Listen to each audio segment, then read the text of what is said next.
Good evening everyone, I'm Vishal Salsekar and today we are going to cover the News Today articles for 12th May. So in today's discussion we are going to cover 5 important articles in detail. The first one is regarding the Viksit Bharat VB Ramji Act of 2025, which is now about to get into action, right? So we are going to talk about that how there are certain features in this particular act which are different from the erstwhile act of MG Narega, right? So we will compare that particular aspect as well. Next article we are going to talk about is the SEHAT initiative which has been launched, and we are going to talk about that how this particular initiative is going to plug the gap between the food security and the health related aspect.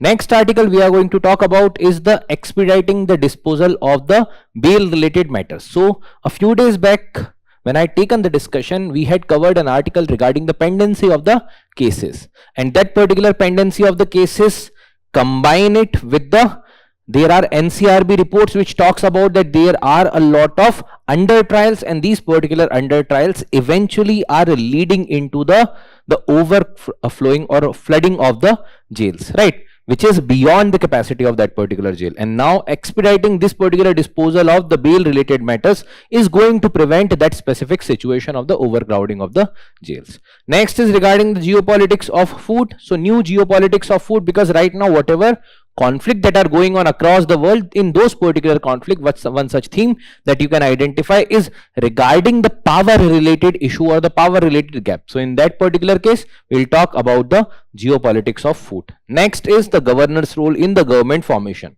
So recently there were many states which went in the state election. In majority of the state there was clear cut mandate to a single political party or an alliance, but in one such state which was Tamil Nadu, there was a fractured mandate, or we can say the situation of hung assembly, and in those particular cases the chances are that the governor's role becomes very important, and the way governor is going to act in those particular situation is going to decide whether there will be stable set of government or there will be instability.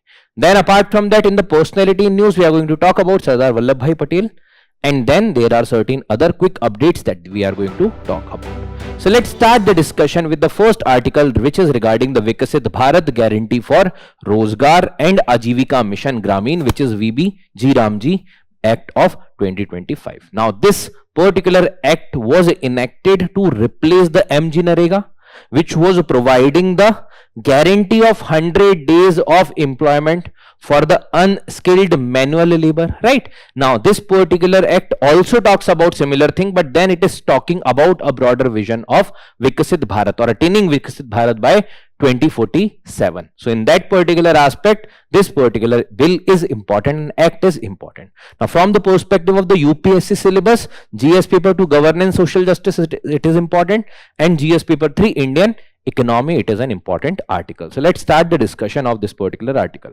Context kya hai? That the act will come into force on the 1st July 2026, and the Mahatma Gandhi National Rural Employment Guarantee Act, which is MG Narega Act of 2005, will stand repealed. So till that point of time this act is not yet into force. MG Narega still is available, but then on 1st July 2026 jab se this Viksit Bharat Ramji Act will be implemented, then on that particular day the MG Narega will stand repealed. Now in order to ensure the smooth transition, already there are certain existing identity card or the eKYC, which is the Manrega job cards that are available, and that particular type of cards are going to be also available for the Ramji related act. So the Gramin Rozgar guarantee cards are issued, which are available as of now in the form of the MG Narega job cards. So this will be replaced by the Gramin Rozgar guarantee cards, but for the time being, in order to ensure the smooth transition,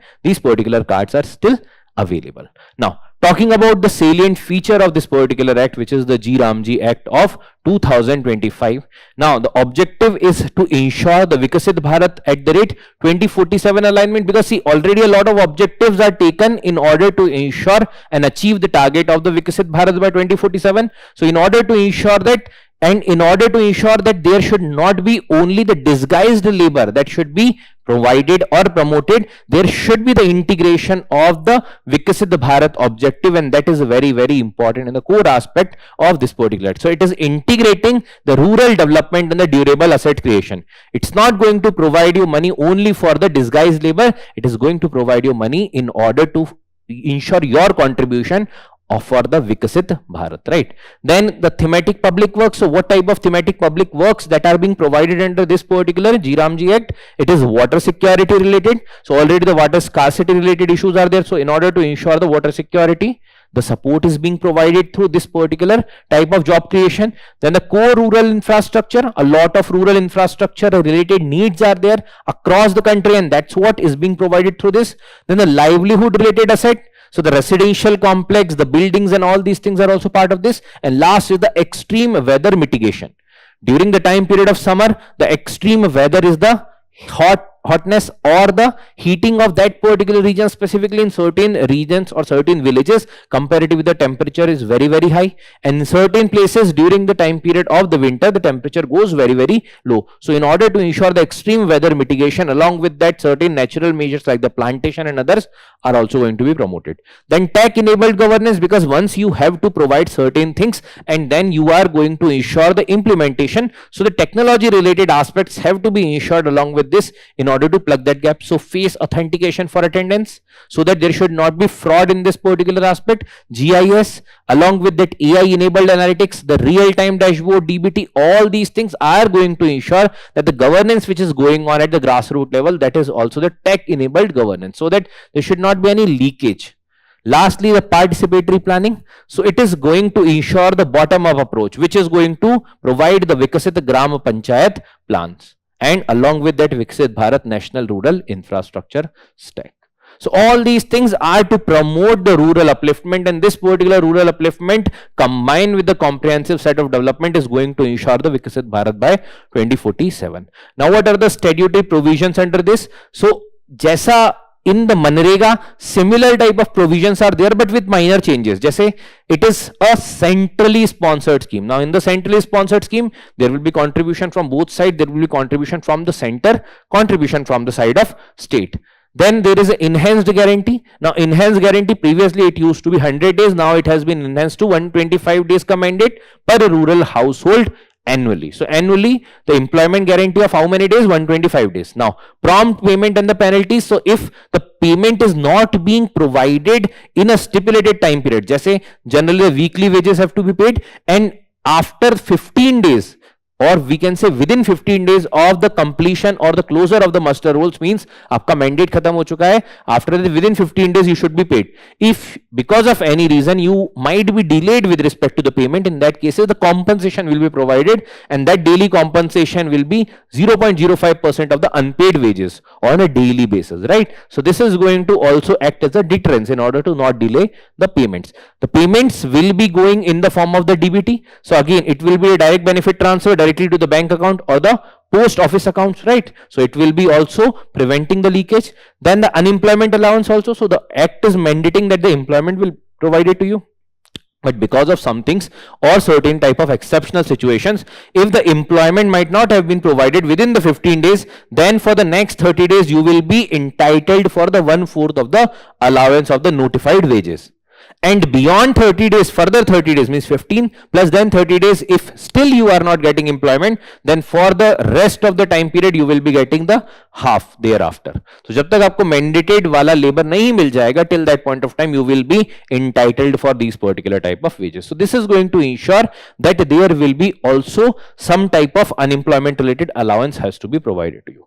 Lastly is the agricultural balance. So it empowers the state to notify up to 60 days pause, means in the cases jab there will be more need for the agricultural laborers, in those particular cases it is empowering the states in order to ensure that the state can notify up to for 60 days pause during the peak sowing or the harvesting time period, so that there should be agricultural labor should also be available. So aisa na ho ki because of some things you will not be able to contribute in the agriculture, and that's why something is getting suffered because of other thing, and that's why the balance is being provided. Now the comparison of the Manrega or the Viksit Bharat GRAMG Act, right? So Employment guarantee in the Manrega it is 100 days. Viksit Bharat Ji Ramji Act it is 125 days. Core objective क्या है? Here it was the wage employment. Here along with the wage employment it is livelihood, asset creation, climate resilience, because we have seen what are the core thematic areas. Then the seasonal flexibility. There is no such flexibility available in the MG Narega. Here the suspension of the work for the 60 days we have talked about, that 60 days के लिए it is allowed. Next is the funding responsibility. It is the center which bears the unskilled wage cost and the state bear the unemployment allowance. Here it is the cost sharing 90-10 for the special category states and the northeastern states, and for the other states it is 60-40. For the union territory where there is no such central government, there is only central government ka rule, wahan par it will be the 100%, or the center for duty without the legislature. Jahan legislature hai wahan accordingly it will be decided, right? So this is regarding the Ji Ramji Act. Next article is regarding the SEHAT, an initiative linking agriculture and the health. So see, this thing you also must understand that it is the health which is related with multiple factors. It is related with the sanitation also. It is related with the food that you are consuming. It is related with the lifestyle that you are living, and that's why the health is a comprehensive set of aspect. And that's why the SEHAT, an initiative which is launched in order to plug that particular gap of agriculture, jahan pe agriculture is not only for the food production, it is also in order to ensure the nutritional aspect, that the nutritional gap jo banta hai, that gap should not be there. Now, from the perspective of GS paper 2, governance, social justice, GS paper 3, agriculture, this is an important article. Now, what exactly is the context? So the SEHAT, which is the science excellence for the health through the agricultural transformation. So this is basically the SEHAT. Now, what exactly is this? It is a joint initiative of ICMR and ICAR, Indian Council of Medical Research. So the Ministry of जो Health and Family Welfare वाला जो ministry है, along with that there is the Indian Council of the Agricultural Research, ICAR, which is basically the agriculture related ministry, right? So these particular bodies are responsible for the implementation of SEHAT. Now, what exactly is the key highlight of this particular initiative? So the vision is to transform agriculture, which was considered for only the food production system, to ensure the nutritional wala aspect, that whatever food you are consuming, it should not be considered only as the food in order to fulfill your appetite. It is more than that. It is in order to ensure the nutritional efficiency. It is to plug that particular gap which is available, right? So the nutrition, so the required aspect, it should be available to you, right? So the nutrition, health, well-being for India, all these things are part of the SEHAT initiative. Now, what exactly are the priority areas as far as the SEHAT is concerned? So as we have discussed, that its main objective is to ensure that whatever gap that is pertaining, that should be plugged. So the first is development and evaluation of the biofortified and the nutrient dense crop varieties. So see, let's say you are consuming rice. Now that particular repeated consuming of rice might make you available with certain type of nutrient, but some other nutrient might not be available. But what about if certain specific type of rice or variety of rice is enriched with the or biofortified with certain type of nutrient जिसकी deficiency हो जाती है, but they are not naturally available in the rice. So we can biofortify, we can introduce it in those particular rice crop through the agricultural practices, through certain type of scientific techniques, जहां से the crop में nutritional जो aspect है, that will be put comparatively more dense, right? So that's how the biofortification can take place. Next is strengthening the integrated farming system by promoting dietary diversification, enhancing the farm income. So suppose karo if there is some sort of, let's say, protein deficiency that is there because of, let's say, a certain type of diet, now there will be the diversity, there will be certain poultry item, there will be certain non-vegetarian items also. All these things can comprehensively ensure that you are getting all the type of nutrients, right? So it is going to ensure the dietary diversification also. Along with that, you are going to get the enhanced farm income also, because those who are going to promote this type of integrated farming system, jahan par there is like horticulture also, there are certain type of agricultural activity, there will be certain type of like animal rearing, all these things are going on comprehensively at a single place. Then addressing the occupational health risk, because see, generally hota hai agricultural worker, they are producing a lot of things, but they themselves are deficient with the access of those particular product, and that's why in order to ensure the availability of a certain type of deficiency in those particular people, the task is to ensure that deficiency ka plugging in this particular act as well. So the scheme also provides regarding the avenue to plug that gap also. Next is prevention and the management of the non-communicable diseases, because see, generally hota kya hai ki everything is related to your food system. The way you are consuming food, the way you are taking the nutrient, majority of the things are related to that. So it's like if you are having good food or good meal, eventually fill with the nutrient, fill with the protein, the required vitamins, right? In that particular cases, the communicable disease, which are also considered as the lifestyle disease these days, like maybe diabetes, maybe hypertension, all these things can be comparatively reduced. Lastly, the One Health preparedness. So comprehensive thing with respect to the health means all the facets of the health, which may be even the nutritional deficiency, which may be even ensuring the well-being, which is also ensuring regarding the happiness. All these things can be ensured if the nutritional efficiency is there, if the nutritional availability is there, and that's how this is a very important aspect, important initiative. Now what is going to be the significance? It is going to ensure the proactive, preventive and holistic approach to healthcare. So it's not only a type of approach जो कि curative है, मतलब once you got the disease, after that it is not a curative वाला approach. It is the approach which is going to proactively help you so that you should not get that particular disease. So that's why the proactive, preventive and the holistic approach to healthcare. Next, addressing the dual burden of undernutrition, overnutrition, rising or non-communicable diseases. So like in the last part we have talked about that non-communicable diseases are the lifestyle diseases, the way you are living your life, the way you are consuming certain foods, the way you are not having the proper or the adequate amount of nutrition. All these things are causing the non-communicable diseases, and that's why the initiatives like SEHAT are very, very important.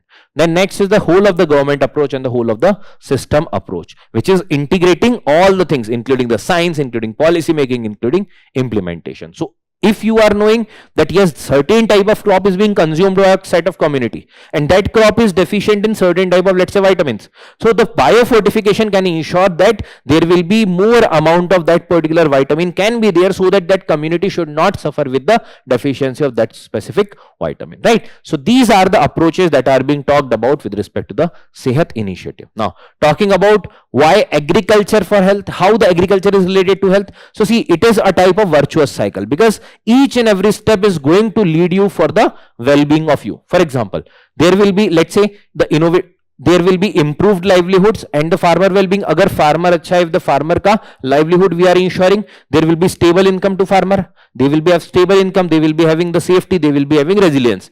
If all these things are available, they will be able to ensure, along with the scientists, they will be able to incorporate the agricultural innovations. So there will be nutrient sensitive type of production, there will be sustainable farming, there will be safe work environment. This is going to ensure improved diet, because अच्छा produce होगा तो अच्छा consume होगा. So improved diets, improved nutrition, right? So diverse, safe, nutrient rich diets. Then the improved bioavailability, affordable access, and if this is there, then it is going to ensure the improved population health. So this particular population health, which is better nutrition, metabolic health, all these things will be available. And again, this is going to lead to the improved livelihood. Otherwise, agar ye population health pe focus nahi hoga, then eventually here there will be more out of the pocket expenditure on the health, and that particular money will not be able to be available for the innovation in the agriculture. So that's why all these things are linked, right?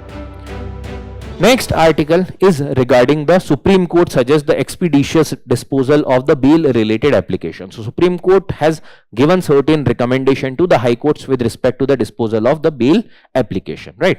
So GS paper 2 polity governance constitution is important, GS paper 3 internal security, GS paper 4 ethics. This is the important article. Now talking about what exactly is the context. So there have been certain concerns that were being expressed by the Supreme Court of India, that were talking about that there are mounting pendency of the cases that we have already discussed in multiple set of articles, and repeated delays, because generally hota hai kya hai ki court proceedings takes a lot of time, there are a lot of adjournment, and in those cases chances are high that it kept on delaying, and then eventually the justice comparatively gets delayed. And that's why the court gave suggestion to the High Court to strengthen the systemic efficiency. Jo hamare end par we can do, that we should be doing, right? Now what exactly are the suggestions? There are a few suggestions. Let's talk about them one by one. First is regarding the listing. So the Supreme Court has highlighted that if the bail matter is listed And if it is not being heard, it should be listed weekly or the fortnightly basis automatically through the software based mechanism. तो अगर मान लीजिए एक बार list हुआ and maybe because of any specific reason it might not be heard, so weekly या fortnightly basis पे again there should be provision or the procedure in order to ensure its relisting again, so that there will be in front of the court that particular matter will come, and then there are very high chances that the bail related matter will be disposed. So fresh application, जो अगर fresh application है, that should be listed on the alternate day or exactly in the same week of the filing, it should be there. Then mandatory representation from the union or the state, because generally in those particular matter there will be other party which is the state or the union, right? And in those particular cases those representatives should also be available. Automatic relisting of the matter, अगर किसी वजह से रह जाता है, if it is not been able to fulfill, then there should be automatic method of relisting. So listing is one important thing. Next is the status report. So there should be adequate delivery of the status report. So the advance service of the bail petition by the Advocate General or the designate government agency. So there should be expediting of this particular process, जहाँ पे servicing and regular listing हो, and then the advance service of the bail petition by the Advocate General or the concerned designated authority. Next is discouraging the casual or the avoidable adjournment. तो देखो generally होता क्या है कि sometime because some maybe lawyer might not be able to be available on that particular date, and that's why there is adjournment. So discouraging the casual and the avoidable adjournment. So the Supreme Court has also highlighted that if the case is listed, that authority should be available over there, and that's why this particular जो adjournment sought किए जाते हैं by the government council, that should be minimized, that should be completely removed, right? So that particular thing are there in order to ensure the better availability of those particular resources, which is eventually going to reduce the cases of the pendency of bail. Now, what exactly is the need for expediting the disposal of the bail application?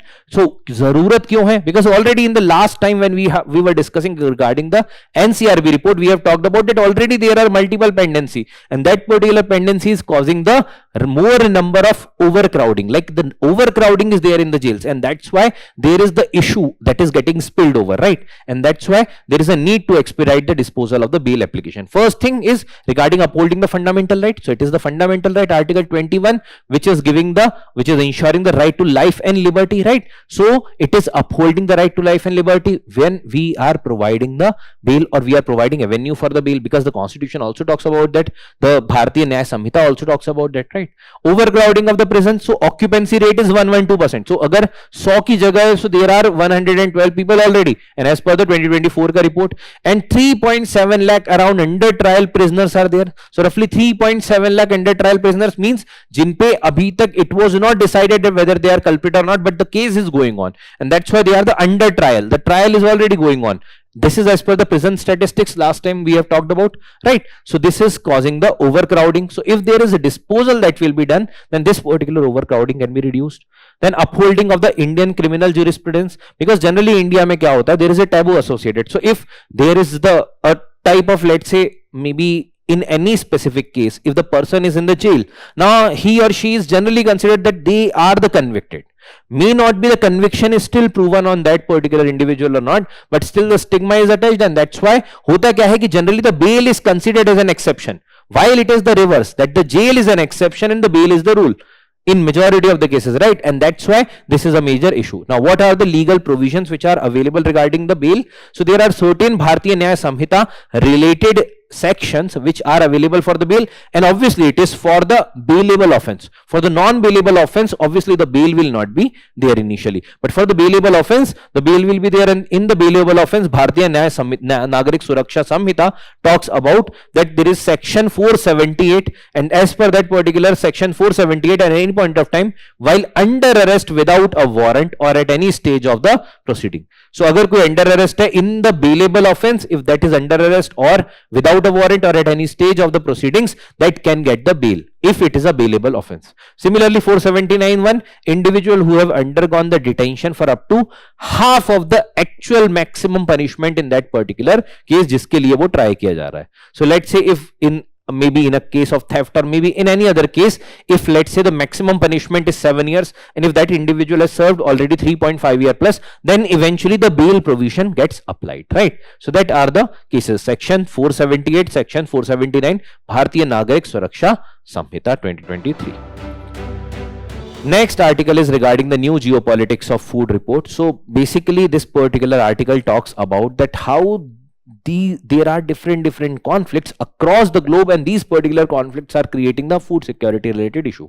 So from the GS paper to international relations, GS paper 3 agriculture and economy, this is an important article. Now what exactly is happening, that there is a report that has been released by the International Panel for the Experts on Sustainable Food System that examines how the new geopolitics of food is reshaping the food system. Now what exactly is the geopolitics of food means, there are certain issues, maybe war, maybe tariff system, maybe any other type of crisis that is going on across the globe and which is hindering the access of food, whether intentionally or incidental. In both the cases it is causing the geopolitics. Now sometimes it is because of certain policies of the leaders, that particular policies are in order to promote their domestic food consumption, and that's why they are restricting the external food. That is being observed during the time period of the tariff related issues. So trade war and the economic chaos is one such issue. Jaise America ne, US have applied the tariff, right, and now those particular tariff are even on the agricultural produce. So if suppose from India or from any other country, if the agricultural produce are going to go towards the United States, they will be attracting more taxes, and that's why they will be costly, and that's why they might be less consumed. So that is creating the shift in the states policy, and now more states might be applying and adopting these type of policy, maybe in the retaliatory measure also. Next is the military conflict. So generally the food is right now being utilized as a weapon of war also. Suppose karo in any specific region that is getting destructed, now in those particular region if you are not further supplying the food, then eventually you can bend that particular country on the knees, because if the food is not available, then eventually there will not be much thing available to feed the population, right? So that's why weapon of war and the coercion, it further deepens the crisis, because one crisis it will lead to the humanitarian or the large humanitarian crisis.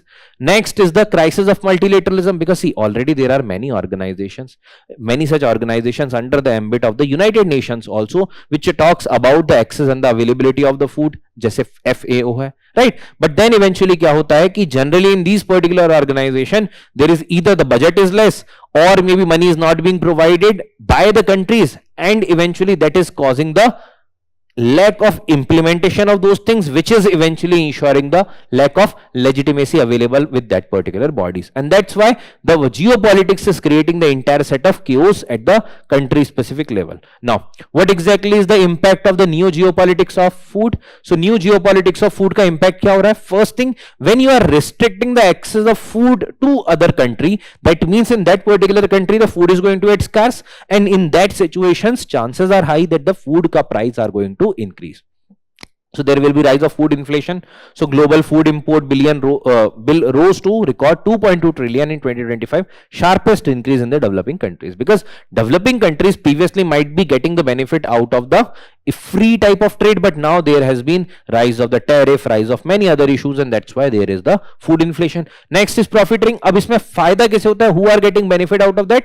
So there are certain corporations which might have hoarded that particular amount of food. Now they might be selling it at a comparatively higher amount, and then they are pocketing a large amount of profit. So dominant firm in the agri-food sector by rising prices. Next is the climate crisis, because see again it is increasing the climate shocks also, changing the weather pattern, causing the volatility in the agricultural production. So this is also creating the further crisis, right? Because it is like because of some crisis the food shortage is there, and now the food shortage is further fueling another set of crisis, right? So it is increasing the climate shocks and the changing weather pattern, which causes the volatility, right?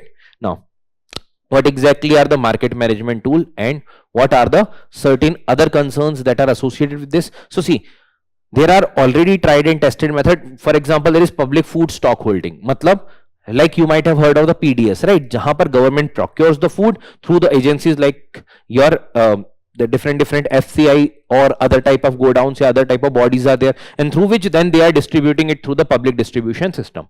So public food stock holding is there, which involves the strategic procurement, storage and the management. So already India is doing this particular thing. National Food Security Act mein we are ensuring that FCI ke through there should be procurement, and then eventually through the PDS mechanism we are distributing that particular food at the subsidized rate. फायदा क्या होता है? What is the benefit of that? That the people are going to have the access of the food, but then eventually the issues are that it creates certain infrastructural issues, fiscal issues, because government procures at a higher price and sells at a lower price, very nominal cost, right? And that's why it create a gap, and that's why it is the creating the fiscal gap at the end of government. Then management capacity का भी issue, because all the time this much amount of infrastructure might not be available, and that's why the management capacity का भी issue है. Coordination across the stakeholders, because see, there will be state procurement, central funding, distribution by local authorities. A lot of coordination is involved, and that's why there are chances of corruption also increases. So this is the public food stock holding. Next is the supply management mechanism, means curtail the supply, means regulate the supply. So marketing boards are there that are having exclusive authority to buy, sell the given commodity. Production quota, limiting the quantity of the food commodities that producer can sell. Matlab, putting in very simple terms, putting a type of cap on how much you can produce and how much you can sell, so that there will not be much changes with respect to the price. Now, what it can cause, it can ensure the supply chain, जैसे supply management in Canada's dairy, poultry and the egg sector. Then the farmers own cooperatives in Norway, supply management system जहाँ पे होता है. But इसके issues भी हैं, because what it can lead to, you might have capacity to produce more, but you are intentionally producing lesser. Why? Because there is certain curtailment, which is the production quota, and that's why inefficiency might be there, and this can also lead to the distorting of the market, right? And that's why this is the also issue. Now, what may be the way ahead? Way ahead ensures basically through the resilient type of food system, जहां पर country should have adequate type of food reserves available, not in excess, but that should be available. That should be there to cover as a buffer system, right? So resilient food system should be there. So systemic dependencies through the self-reliance, targeted fiscal measures, जहां पर adequate amount of money is spent on that particular task only, tax reduction on the essential goods, so that now there is going to be more income available with the people, so that they can spend more on food, essential goods. Then the export reduction. So अगर export कम करेंगे, then eventually the availability of that food is available more in country. Role of the civil society and the social movement, because see, sometimes the things are driven by certain type of peer pressure, consumption of certain specific type of good only, right? And in that cases, the mobilizing pressure, then open debate, building a consensus, generating support for the food system. So comprehensively try to make it as a part of the comprehensive set of things that we can do in order to mobilize the public opinion as well. Then lastly, food sovereignty. There should be stronger policies to curb the corporate concentration. Then there should be financial market regulation, trade related agreement, jahan pe there is the bilateral trade of the food related product that should make the things available, right? So all these things are there, which are going to ensure a comprehensive set of things in order to navigate this particular new geopolitics of food. The last article that we have to talk about is regarding the governor's role in the government formation. So recently there has been certain elections in some of the states, including West Bengal, including Assam, including Tamil Nadu, Kerala, etc. Right? So in those particular states में Tamil Nadu में there is a hung assembly situation. What exactly is hung assembly? जहाँ पर किसी एक party, एक coalition को there is no clear-cut majority, and that's why there will be need for the post-poll coalition, post-poll alliance, and that's why there is a situation of the governor's situational discretion that arises. And that's why we are reading this article. Now, GS paper 2, polity governance constitution, GS paper 4, ethics. This is an important article. Now, what exactly happened? We have discussed that in Tamil Nadu there is a hung assembly situation. So what constitution talks about, or what the governor's powers include constitutionally, as appointing the chief minister. So the chief minister under article 164 of the Indian constitution shall be appointed by governor, and the other ministers shall be appointed by governor on the aid and advice of the chief minister. So chief minister advise karega or recommend karega appointment of the other ministers, right? So that will be done. Now, constitution does not prescribe criteria, किसे chief minister बनाया जाएगा या who will be appointed as the other minister. इसका कोई criteria नहीं है during the situation of hung assembly, because see, there will be the governor's discretion. A governor obviously will have to call upon the person who is securing the majority in the house, but when there is no majority in the house, in that cases to whom the governor should call, and that's why there is a hung assembly situation. उस case में there is some discretionary power available with the governor. जैसे governor functions in accordance with the aid and advice of council of minister, and CM accepts certain functions where the discretion is exercised. जैसे no party having the clear cut majority, governor can exercise the situational discretion. Now, what are the recommendation in order to exercise this particular situational discretion? Because see, if it is situational discretion, then it is subjected to the governor. Governor is not bound by the Council of Minister, because there is no Council of Minister as of now. Then governor acts as the agent of the central government, so chances are high that the central government's agenda can be fulfilled. So in those situations there were certain committees. Most prominent one was the Sarkaria Commission, and it had provided certain recommendation that how governor should provide the precedence or किसे सबसे पहले बुलाना चाहिए in order to ensure the government formation. So when a single party secure clear cut majority या single coalition secure clear cut majority, there is no doubt governor will ask the leader of that coalition or that party that will form the government. अगर कोई ऐसा party नहीं है जो clear cut majority ensure कर रहा है, then in that case what the governor should do, not has to do all the time, right? Firstly, pre-poll alliance, if there is any pre-poll alliance, then governor is having the responsibility in order to call upon that. Agar pre-poll alliance nahi, then leader of the largest party who can get the outside support also. Like in this particular case, C. Vijay Joseph, he could have been invited by the governor, so wo invite kiye ja sakte hain, the governor invited that, and eventually the single largest party leader, and he or she then eventually have to prove the majority of the support that he is getting eventually on the floor of the house. Then the post poll coalition, agar aisa bhi nahi hota, then post poll coalition, if there are certain set of parties, then they say ki bhai we are going to support Vijay in this particular regard, then they can be asked. Then the post poll alliance with the external support, agar post poll alliance se bhi fulfill nahi ho raha hai, then there may be some external support which is not going to join the government, but they are supporting from outside.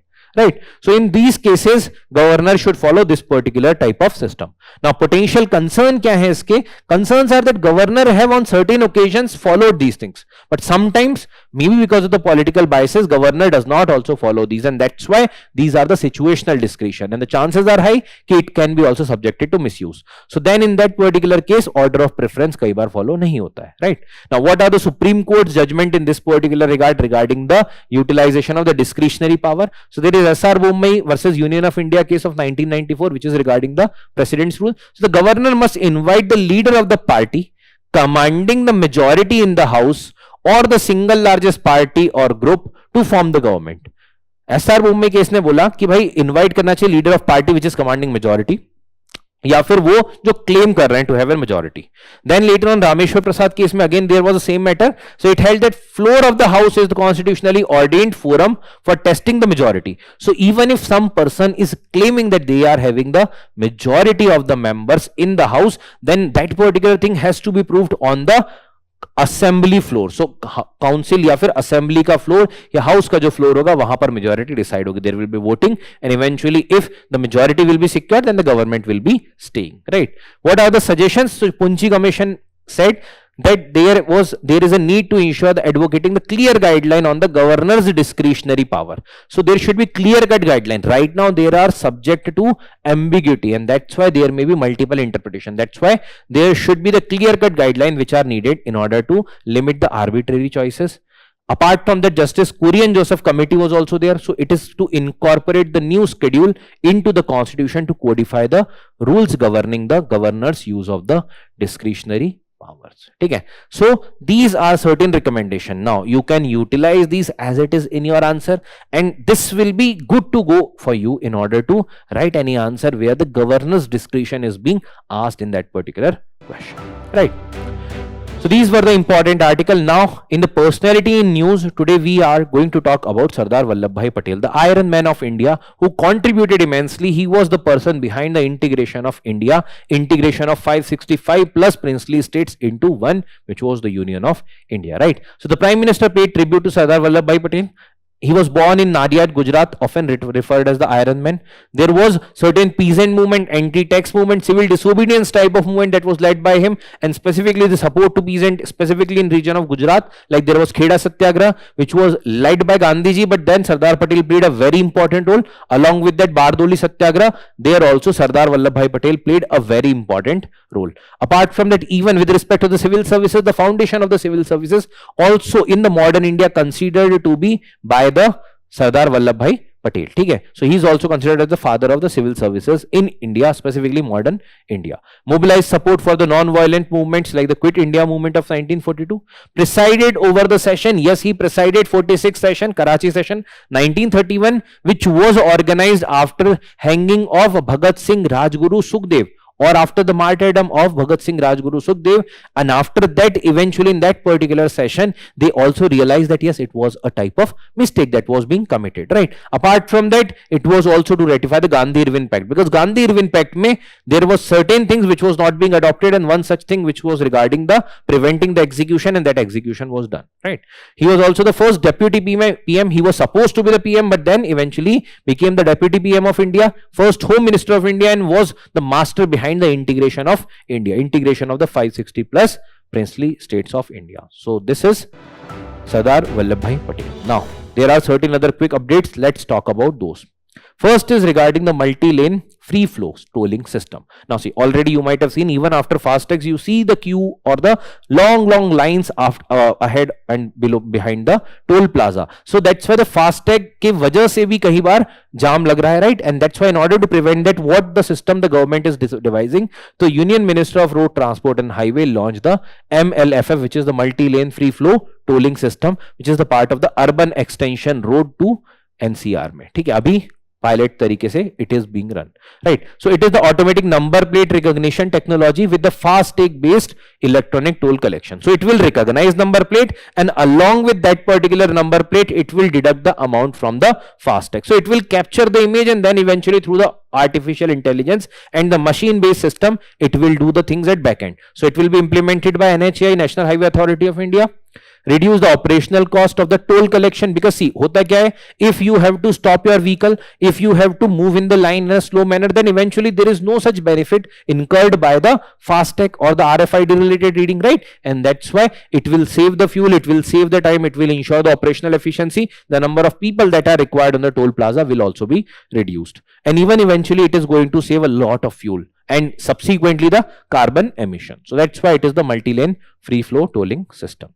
Next is regarding National Jute Board. So National Jute Board stepped up to implementation of the Jute Crop Information System, JCIS. What exactly is JCIS?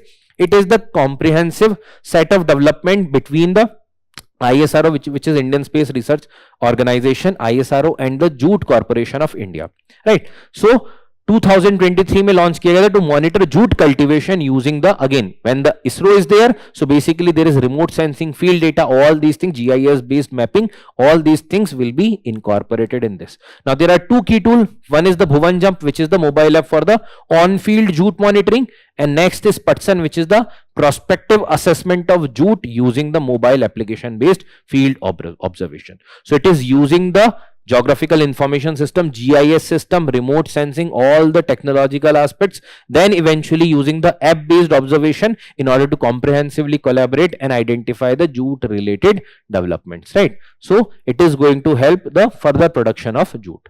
So National Jute Board, which is behind this, so National Jute Board ka headquarter kahan? It is in Kolkata, West Bengal. What type of body is it? It is a statutory body. National Jute Board Act of 2008.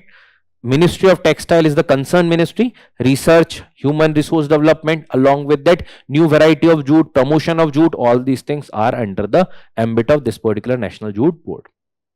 Next is Samagra Shiksha and PM Poshan Shakti Nirman.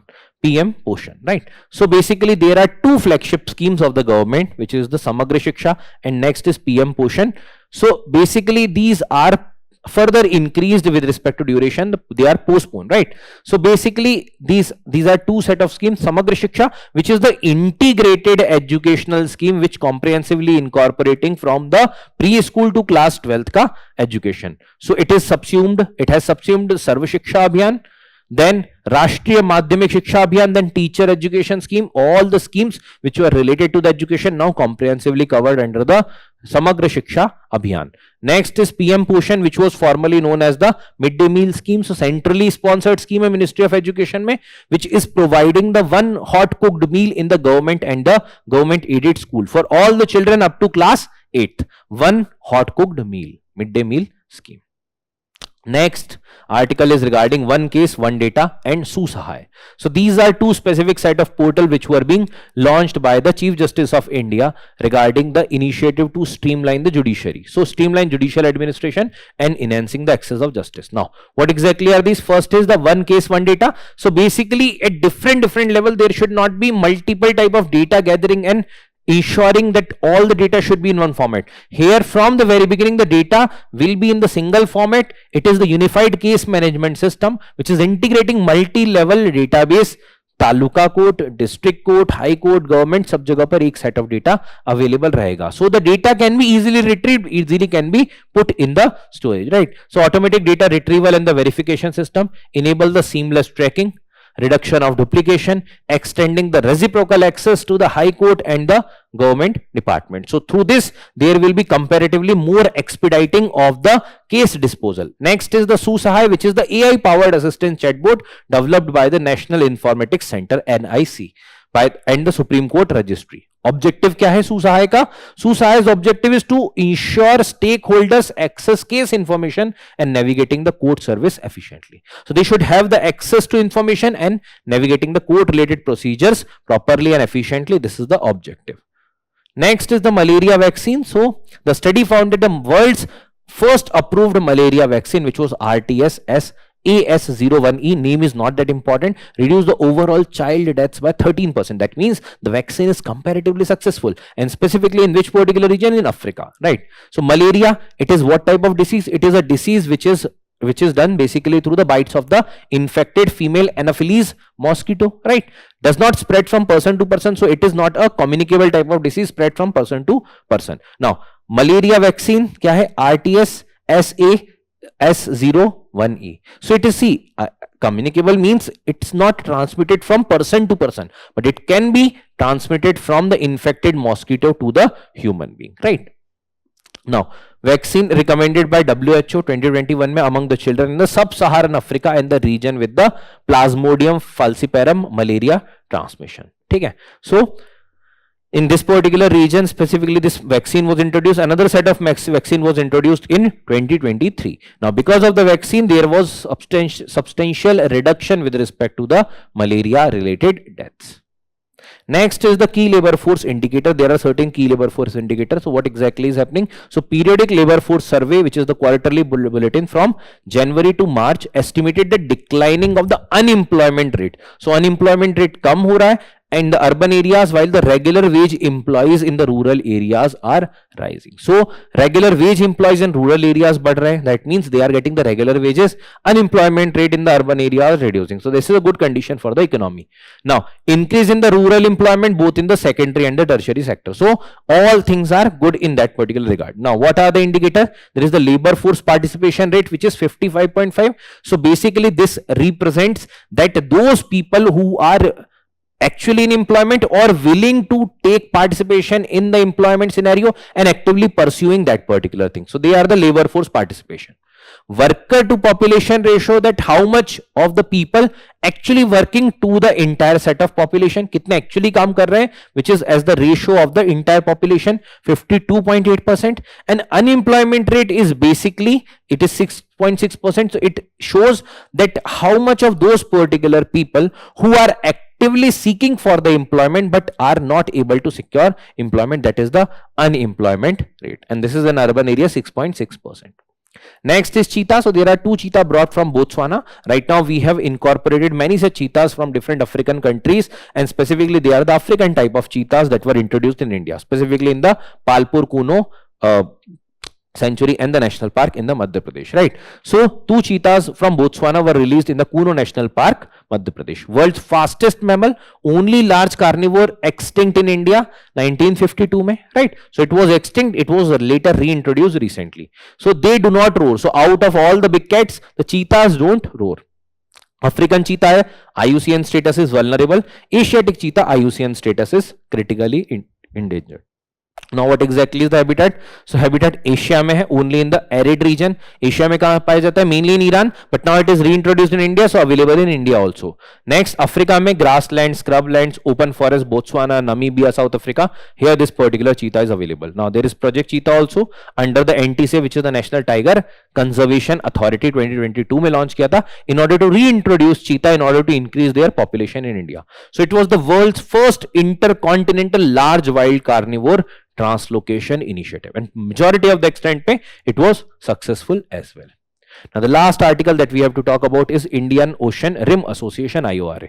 So, recently India hosted a 10th Indian Ocean Dialogue under the theme Indian Ocean Region in a Transforming World. So, Indian Ocean Dialogue जो है, that particular thing is the track 1.5 platform under the Indian Ocean Rim Association, IORA. So, it was a track 1.5 platform, right? So, there are government officials also, there are other strategic organizations के officials, they are taking participation in this along with the private sector. So, IORA, an intergovernmental organization which was established in 1997, as the name suggests, the littoral countries of the Indian Ocean region are participant in this. So, encourage the regional cooperation, sustainable development within the Indian Ocean region. Secretariat कहाँ है? एबन, Mauritius, right? Members कितने? 23 members, the littoral states of the your Indian Ocean region, along with that certain other members also that are also part. 12 dialogue partner hai. Institutional mechanism of IORA, you should have brief idea about that also. So IORA Council of Ministers, which is the highest level decision making body, and then there is a chair which is among that particular body. There will be for 2 years there is a chair appointed. So India has assumed the chairmanship of IORA for 2025-2026 7 period, right? So this is regarding the IORA, a major organization within the Indian Ocean region basically. So with this we have completed the news today discussion for the 12th of May, right? So we'll meet again in the another set of discussion, and there will be certain question. Try to solve those particular questions in order to get more clarity regarding the news today and the current affairs related coverage. Thank you everyone. Have a great day.